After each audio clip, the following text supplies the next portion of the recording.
భోజన ప్రియులందరికీ నమస్తే అండి. ఈరోజు కాకరకాయ కారం పొడి చేసి చూపిస్తున్నాను. ఇది మొన్న తీసిన వీడియో అప్లోడ్ చేయడానికి కొంచెం లేట్ అయింది. వీడియోని చూసే ముందు వీడియోని లైక్ చేయండి, ఛానల్ని సబ్స్క్రైబ్ చేసుకోండి, పక్కనే ఉన్న బెల్ ఐకాన్ని ఒక నొక్కేసేయండి. అప్పుడే నేను పెట్టే వీడియోస్ నోటిఫికేషన్ ద్వారా వస్తాయి.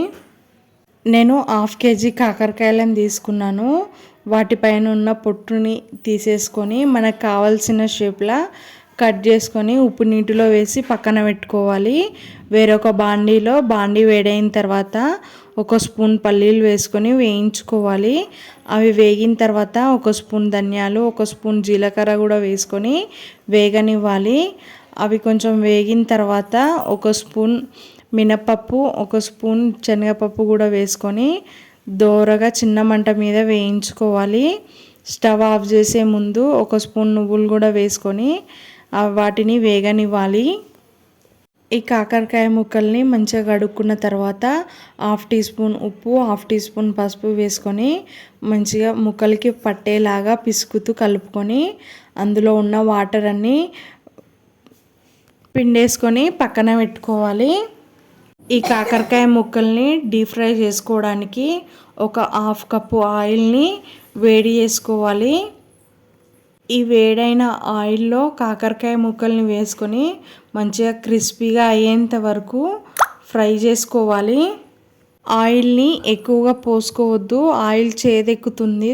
డీప్ ఫ్రై అయిన తర్వాత వేరే కర్రీలోకి యూజ్ చేసుకోవడానికి పనికి రాదు. అందుకని ఆయిల్ తక్కువ వేసుకొని డీప్ ఫ్రై చేసుకోవాలి.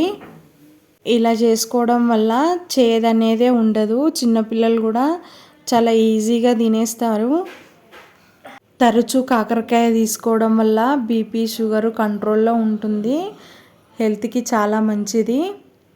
ఫస్ట్ చల్లార పెట్టుకున్న పల్లీలను కూడా మిక్సీ జార్లోకి వేసుకొని తగినంత ఉప్పు, కారం వేసుకొని మిక్సీ పట్టుకోవాలి. అవి మిక్సీ అయిన తర్వాత 10 వెల్లుల్లి రెబ్బలు వేసుకొని బరకగా మిక్సీ పట్టుకొని మనం ఫస్ట్ డీప్ ఫ్రై చేసి పెట్టుకున్న కాకరకాయలోకి వేసుకొని మంచిగా పిసుకుతూ కలుపుకోవాలి. అప్పుడే కాకరకాయకు మంచిగా ఉప్పు, కారం తగిలి టేస్ట్ అనేది బాగుంటుంది. అసలు కాకరకాయ అంటే ఇష్టం ఉండని వాళ్ళు కూడా చాలా ఈజీగా తినేస్తారు. చేదు అనేది అసలు ఉండదు. టేస్ట్ అయితే చాలా బాగుంటుంది. ఈ వీడియో కనుక నచ్చినట్లయితే లైక్ చేయండి, సబ్స్క్రైబ్ చేసుకోండి.